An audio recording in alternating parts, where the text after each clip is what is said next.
So talking about profit and losses and finishing off on Perfect Sports before we go into our next arena, I had one question for you. Mm-hmm. How do you pick your flavors? How do you pick the categories of items? Because I can tell you I've had like some of my favorites that have disappeared. And Yes. there have been others that I've been hoping it would come, and they do come. And I think to myself, how do they decide what flavors and products, what goes behind that? Well, I mean, in terms of flavors that we let go of, that's simply if it's not up to par with all the other flavors. Like honestly, chocolate and vanilla, as basic as they are, those still are the top selling flavors. So, you know, we don't gauge any new flavor to those, but for example, there's if a flavor isn't doing as well as we expect or what it should with everybody else, yes. Real estate in my warehouse, and we're constantly expanding. We're now at a 50,000 square foot facility, and space is still tight for us. Yes. So that product is taking up real estate in my warehouse, and if it's not earning its keep, we let it go. And in terms of new flavors, like we just brought out chocolate cream egg. Yes. You know, we're constantly trying new things. We're always talking to our customers, not only in Canada, but in other countries. And they'll give us an idea as to what's popular or what maybe try this. Yes. And then we're always screwing around. We have two people, because I own the manufacturing facility, right? Yes. Gen X. And we have people in there that all they do is just flavoring. And so because let's be honest, dude, this is not back in the 70s where people are going to close their nose and take a shake no matter what it tastes like. Taste is paramount. If you don't like taking it, you're not going to drink it. So you're controlling almost all the means of the process here. Yes. Yeah. So you're controlling the production, yep, as well as the distribution. Yep. I guess, and then do you and then you're also a retailer online. Yeah, but I mean, we don't try and compete with other stores. That's do fair, offer yes. it. Yeah, that's a thing to do. Yeah, no, because I noticed it's very minimal online. If you really want the selection, you have to go into the store. And I thought about that. I'm like, so it's convenient to go online, but then I can understand that if I'm a store and everything can be available online, what is my purpose then? Absolutely. Why would I? And again, it happens in my industry. People undercut the retailers all the time. That's a thing to do. Yeah. So we do offer our products online. Yes. But that's not our main focus. So you're right. We handle everything from nuts to bolts. I own the manufacturing facility, so we handle everything in there. We have the material acquisition. We bring in all our own ingredients.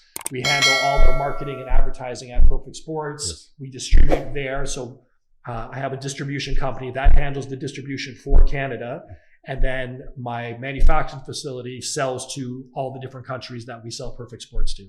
Sounds to me like planning, business plan, control, and there's a game plan. And the more you can control the process, the better the client, the customers, the end customers are going to be. Well, I'm very comfortable. I like controlling everything. Maybe I'm a little bit of a control freak, but at the end of the day, the dollar stops with me. Like the buck stops with me. And I like to know that success or failure, the responsibility is ours. And that is the great power of people. You said earlier that it's very easy to blame, my boyfriend's, my boss is I failed because of this reason. No, man, if that is true, you should be able to look within and say, no, that relationship failed because perhaps something I did. Maybe not. Like there's quite often just relationships don't work. But when you take the responsibility within yourself for your failures, then you can also take the responsibility of making your life what you want it to be. And that is the magnificent thing about people. Like that's what's so inspiring for me when I look at people. You can achieve greatness. There's nothing special about me. I just decided that I refuse to settle for being second. I need to be the best. And that is the power of people, man. You can decide, you know what? God damn it, I'm going to be the best at this. And you do it. And so if you can take the responsibility of your failures, you can take the responsibility of making your life magnificent. Stop living and wishing, I wish I was like that guy. I wish I had that chick's like, no, man, make that life yourself. You grind it out and you get it. That's I think, a superhero power. And we're going to get into your story in a moment, because that's one thing I'm going to ask you about in line of what you're saying. One question to finish off on Perfect Sports, sure. and a little, I'm not going to say controversial, but it's one I've asked you before because of what I ingest in my body. Yeah. The one thing I always thought was, and you answered to me before, but I'd love for the viewers to hear, because I'm sure they're asking the same thing, is why no protein bars?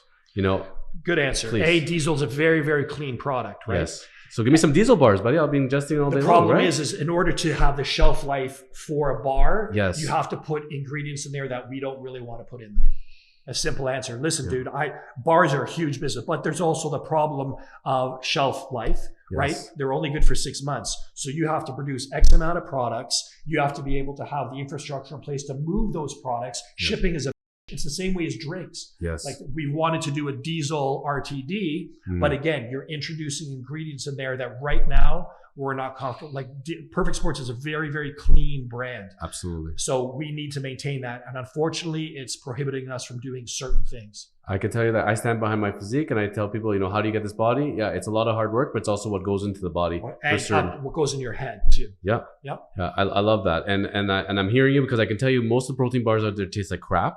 So there are some bars out there that are delicious. There's some amazing that they're like eating dessert and you're getting good stuff in your body. But on the same token, you still read the ingredients. Yeah, they're not. No matter how good they are, they're never the best. No, they're good enough if you need a quick fix because I don't want to go run to McDonald's, so I'll go grab a protein bar. Sure, that's better. Yeah, but it's still never good enough. No. And the same token, no matter how good tasting that bar is, it's hit and miss because I bought it from here, it tastes good. I bought it from here, it doesn't taste good. But then think about how long it's been sitting on the shelves, like you're saying. And also, I've watched videos on distribution. They could be sitting on a pallet somewhere, and you could be sitting in 25 Celsius weather, and then so the heat change as far as where the location is, that can affect the whole chemical composition of the bar itself.